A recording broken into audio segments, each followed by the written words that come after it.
नमस्कार, स्वागत है आपका 18 स्वदेश पर। आप देख रहे हैं वायदा को लेकर हमारा खास शो एफएनओ जंक्शन। आपके साथ में हूं अभिषेक सत्यव्रतम और बाजार में आज हो रही है लगातार चौथे सत्र में गिरावट और पिछले कुछ मिनटों में बिकवाली का दबाव बढ़ा है और निफ्टी बैंक दोनों ने अपने क्रूशियल सपोर्ट लेवल तोड़े हैं।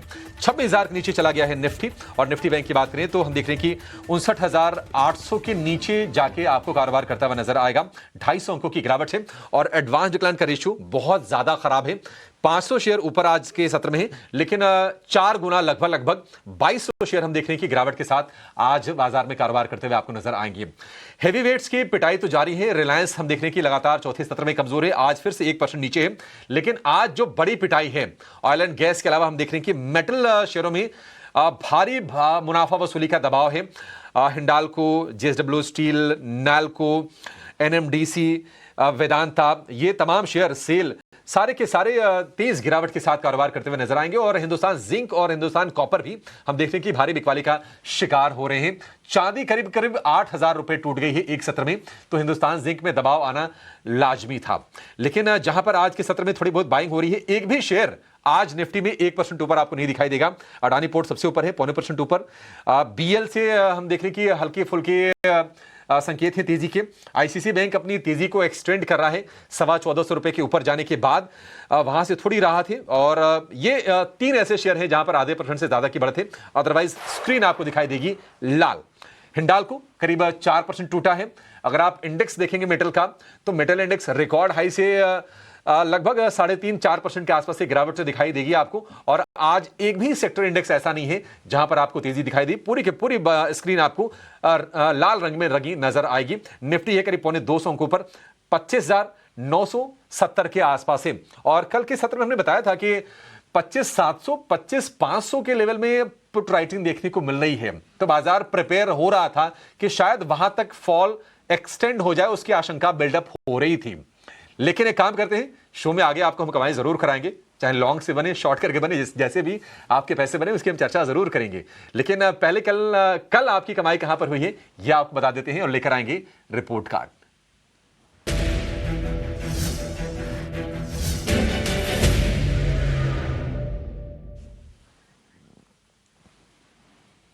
सहज अग्रवाल कल हमारे साथ थे कोटक सिक्योरिटीज के, और सहज जी ने अपने कुछ स्टॉक सुझाए।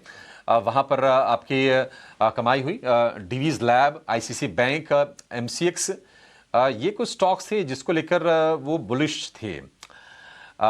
इसके अलावा भी कुछ स्टॉक्स थे सहज की, जहां तक मुझे याद है इंडियन होटल्स को उन्होंने बेचने के लिए कहा था, 2.5% नीचे ये शेयर गिरा था। एवेन्यू सुपरमार्ट पर वो बुलिश थे और करीब 4-4.5% के आसपास रिटर्न डीमार्ट के शेयर बने। चोलामंडलम पर उन्होंने सेल की कॉल दी थी और 2-2.5% के रिटर्न चोलामंडलम में बनते हुए दिखाई दिए। तो कल का सत्र भी आपके लिए काफी ज्यादा फ्रूटफुल रहा है। वायदा में आपका फायदा हुआ है। आज फिर से फायदा कराने के लिए हमारे साथ जुड़ गए एक और दिग्गज एक्सपर्ट हैं, एचडीएफसी सिक्योरिटीज के टेक्निकल एनालिस्ट हैं अजीत नायक। अजीत, बहुत शुक्रिया आपका समय देने के लिए। टेक्सचर थोड़ा सा वीक, कॉन्फिडेंस थोड़ा सा शेकिन बाजार में, 26,000 टूट गया। अजीत, आपकी राय इंडेक्स को लेकर क्या होगी और यहां से अब कौन से सपोर्ट लेवल आपको खुलते हुए नजर आ रहे हैं? सबसे पहले आपके सभी दर्शकों को मेरा नमस्कार। और मार्केट अभी जो बार बार लाइफ टाइम हाई कर रहा है और वहां से एक अच्छा प्रॉफिट बुकिंग और उसके बाद सेलिंग प्रेशर मार्केट को देखने को मिल रहा है।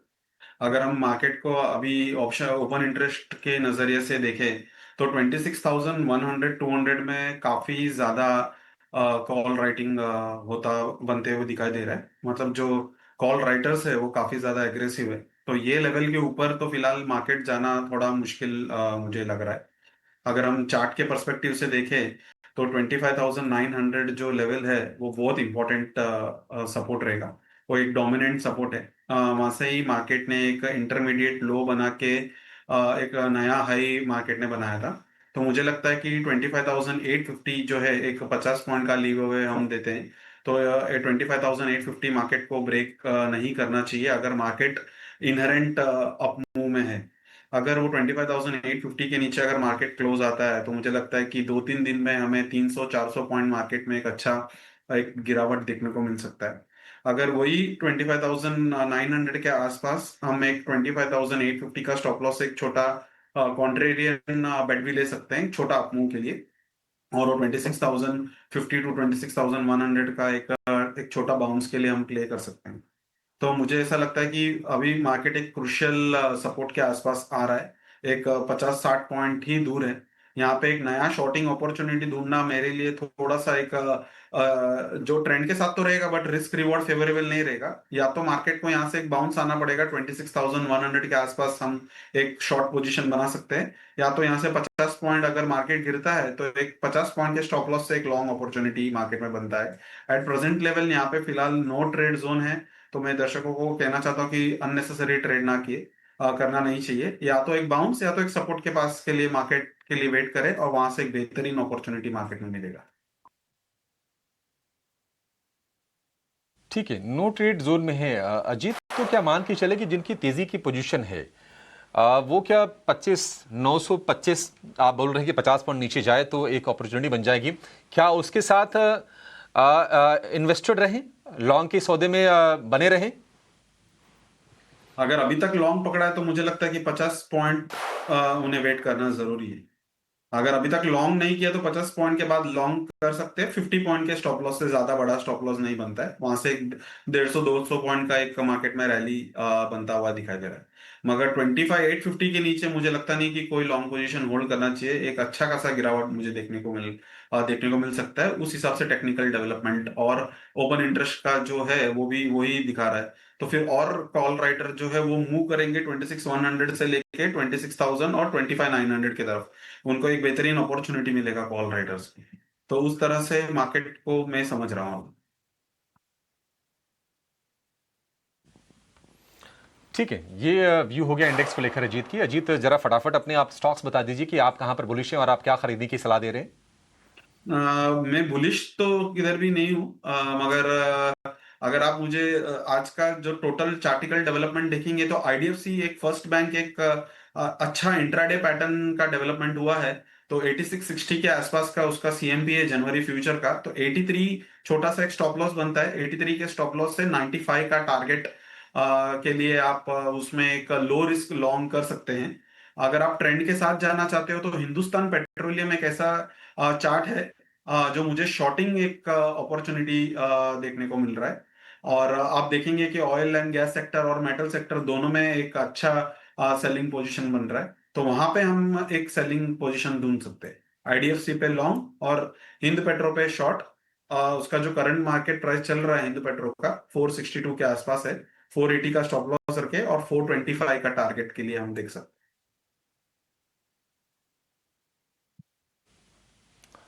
ठीक है, आईडीएफसी फर्स्ट बैंक पर लॉन्ग की सलाह 97 तक के टारगेट के लिए, और हिंदुस्तान पेट्रोलियम पर शॉर्ट की सलाह। तो एक लॉन्ग एक शॉर्ट बाजार में आपके लिए अजीत की तरफ से।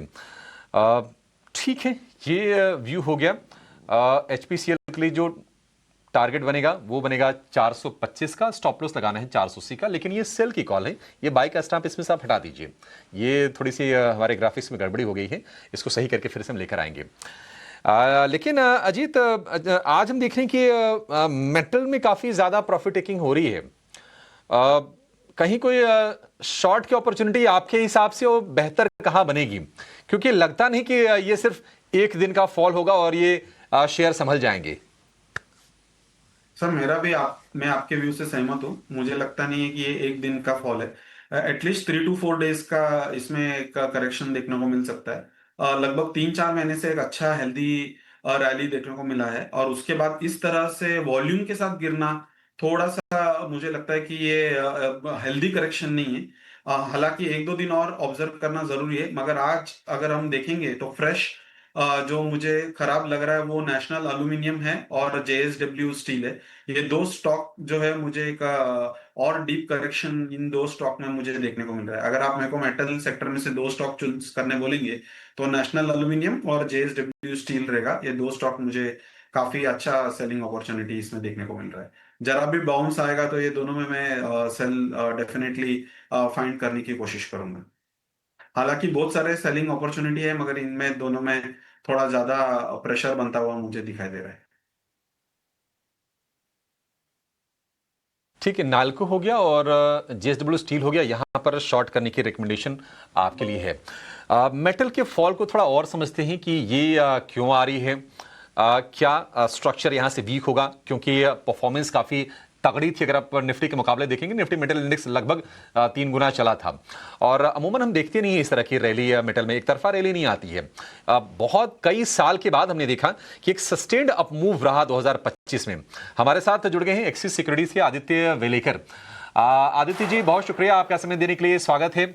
आदित्य, आज के फॉल की वजह आप क्या देख रहे हैं, क्योंकि लगातार बाइंग हो रही थी? क्या आपको लगता है कि एक बबल की सिचुएशन बन रही थी और कहीं ना कहीं स्टॉक्स बहुत भाग गए थे, वैल्यूएशन थोड़े प्रीमियम हो गए थे? क्या ये वजह है कि अब ये वैल्यूएशन करेक्शन हम शेयर में देख रहे हैं, या फिर कुछ फंडामेंटली भी आपको चीजें रिवर्स होती हुई दिखाई दे रही हैं? या गुड आफ्टरनून। नहीं, फंडामेंटली जो कमोडिटी मार्केट है, खास करके बेस मेटल्स और प्रेशियस मेटल्स, इनमें फंडामेंटल जो सप्लाई के जो इश्यूज है वो तो बरकरार है और वो आगे भी रहेंगे। सप्लाई जिस तरह से आना चाहिए ये बेस मेटल्स में, वो नहीं आ रहा है। बट आज जो वोलेटिलिटी आई है उसके दो रीजंस है। एक तो कमोडिटी इंडेक्स का रीबैलेंस।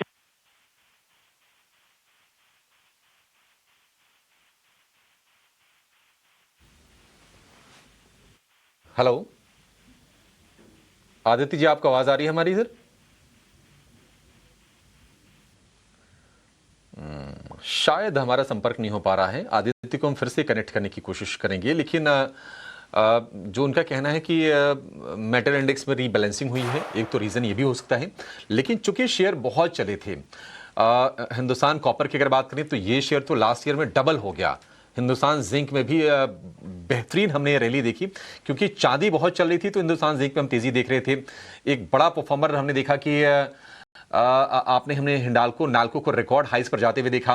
वेदांता का शेयर भी चला। वेदांता में कई सारे ट्रिगर थे, डीमर्जर का ट्रिगर था, बाकी हिंदुस्तान जिंक वाला ट्रिगर उनके लिए भी काम कर रहा था। तो ये सारे के सारे शेयर आज आप देखेंगे कि गिरावट के साथ कारोबार करते हुए आपको नजर आएंगे। आदित्य को फिर से हम जोड़ने की कोशिश करेंगे, लेकिन एक राय में आपसे पर्टिकुलरली अजीत चाहूंगा वेदांता के शेयर को लेकर।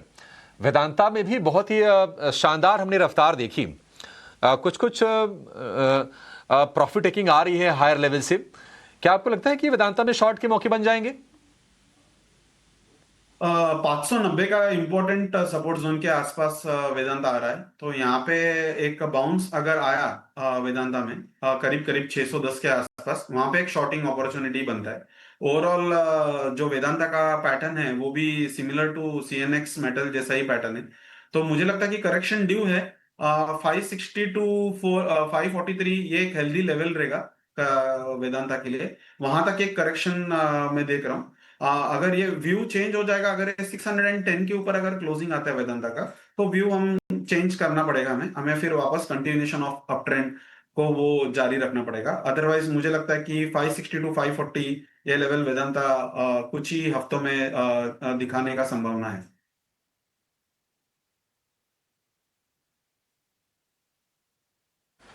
ठीक है, वेदांता को लेकर ये व्यू आपके लिए अजीत की तरफ से। लेकिन चलिए एक छोटे से ब्रेक के लिए रुकने का समय हो गया है।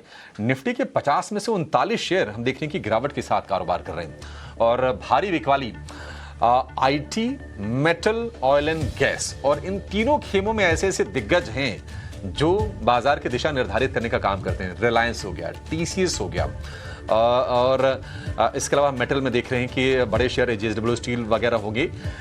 सारे के सारे आज के सत्र में आपको कमजोर नजर आएंगे। निफ्टी बैंक है 59,750 के आसपास, 59,700 के सपोर्ट के नीचे हल्का सा डिप किया था, और उसके आसपास ही आपको घूमता हुआ दिखाई देगा।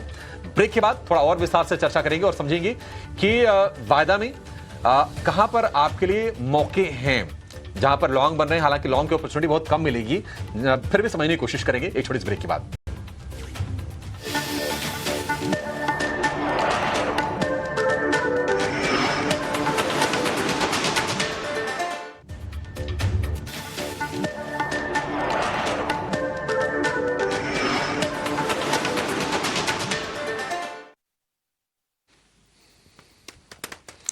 तो भारी गिरावट है बाजार में, और सभी के सभी सेक्टर इंडेक्स आपको लाल निशान में दिखाई देंगे। लेकिन चलिए बाजार में जरा खोजने की कोशिश करते हैं कि कहां पर आपके लिए लॉन्ग की अपॉर्चुनिटी बन सकती है और कौन से शेयरों में यहां से भी आप शॉर्ट कर सकते हैं।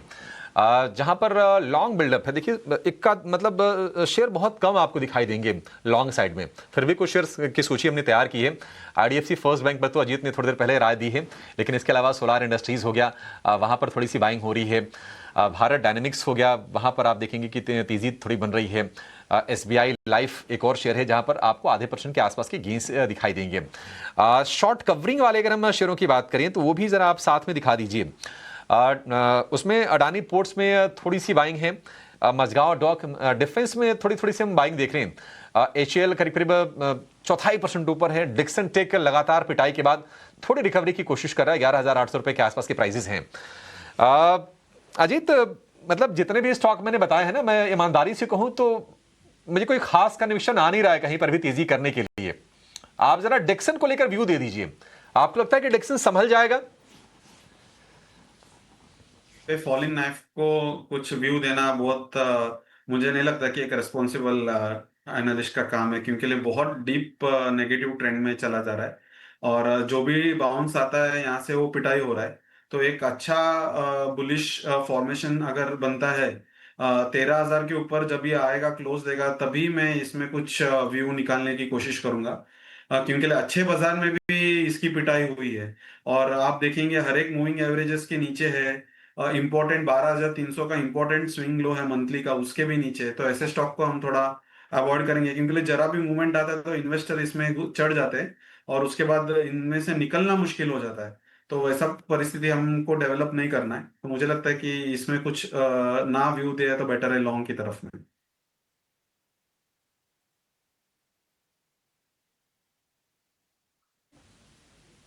एचएल, क्योंकि मुझे लगता है कि हो सकता है कि थोड़ा बहुत बाजार के सेंटिमेंट में थोड़े शेयर नीचे आए, अदरवाइज थोड़ी बाइंग आ रही है लोअर लेवल से और सामने बजट के एलोकेशन वगैरह को लेकर थोड़े से उत्साह हम देखेंगे आगे चल के। मुझे लगता है कि अगर हमें बाइंग की तरफ में सोचना है तो पर्टिकुलरली एक सेक्टर है जो 2-3 दिन से थोड़ा सा मुझे अच्छा दिखाई दे रहा है, वो फार्मा सेक्टर है। तो वहां पे अगर कोई डिप आता है तो 2-3 स्टॉक है फार्मा के, मुझे थोड़ा चार्ट पे अच्छे लग रहे। आज हालांकि करेक्शन मोड में है, मगर आप 2-3 दिन से अगर उनका रिलेटिव परफॉर्मेंस देखेंगे तो ग्लेनमार्क फार्मा हो गया, एल्केम लेबोरेटरीज का एक चार्ट अगर आप देखेंगे तो एक 2-3 फार्मा स्टॉक में काफी अच्छा, ऑरबिंदो फार्मा हो गया, ये 2-3 स्टॉक मुझे काफी इंटरेस्टिंग पैटर्न डेवलपमेंट लग रहे। लुपिन ने भी 2-3 दिन से अच्छा रैली दिया, आज एक थोड़ा सा छोटा मोटा पुल बैक है जरूर, बट मुझे लगता है कि पर्टिकुलरली एल्केम एंड लुपिन पे ध्यान रख सकते हैं और उसमें एक डिप पे बाइंग अपॉर्चुनिटी ढूंढ सकते हैं। तो फार्मा मुझे लगता है कि नेक्स्ट 2-3 महीने का एक सेक्टर हो सकता है, फेवरेट सेक्टर हो सकता है। ठीक है, फार्मा में आपके लिए मौके बन सकते हैं। अब जरा एक काम करते हैं कि वो शेयर लेकर आइए जहां पर आज के सत्र में हम बिकवाली देख रहे हैं और ब्रिटानिया कमजोर है, अपोलो हॉस्पिटल में हम गिरावट देख रहे हैं, एशियन पेंट में नरमी है और इसके अलावा एस्ट्रल के शेयर में आपको आज के सत्र में गिरावट दिखेगी। इन शेयरों पर भी हम आगे व्यू लेंगे, लेकिन एक शेयर जरा उसके इनके पहले जरा व्यू ले लेते हैं। पॉलिसी बाजार में गिरावट हम थोड़ा ज़्यादा देख रहे हैं अजीत, और लगभग 3% के आसपास की नरमी। वाई एडिशन भी काफ़ी ज़्यादा है इसमें, 6% के आसपास का। पीवी फिनटेक शॉर्ट करना है या फिर अब छोड़ दें इसको? नहीं, मुझे लगता है कि 1720 का जो उसका लेवल है वो एक रेजिस्टेंस बनता हुआ मुझे दिखाई दे रहा है। तो वो अगर स्टॉप लॉस किसी को भी डाइजेस्ट होता है तो वो स्टॉप लॉस से इसको सेटल कर सकते हैं। मुझे ये 1630 और 1620 का लेवल छूता हुआ दिखाई दे रहा है। एक टिपिकल रेंज बाउंड पैटर्न से ये ब्रेकडाउन बनता हुआ मुझे दिखाई दे रहा है। कमिंग फ्यू मंथ्स में मुझे लगता है कि ये 1350 भी ब्रेक कर सकता है अगर हमें वीकली क्लोजिंग 1830 के नीचे मिले। तो एक डाउन ट्रेंड, उसके बाद एक कंसोलिडेटेड अप मूव और साइडवे पैटर्न के बाद वापस ब्रेकडाउन होना एक अच्छा संकेत नहीं दे रहा है पर्टिकुलरली ऐसे स्टॉक को। और इसमें हालांकि नेगेटिव न्यूज भी है, ज्यादा कुछ पॉजिटिव ट्रिगर्स भी नहीं मुझे दिखाई दे रहा है। तो या तो अवॉइड करें लॉन्ग, या तो शॉर्ट करना है तो मैंने जैसा बताया आपको वो वाला स्टॉप लॉस जो है 1720 का स्टॉप लॉस रख के इसके अंदर एक शॉर्ट पोजीशन बना सकते हैं।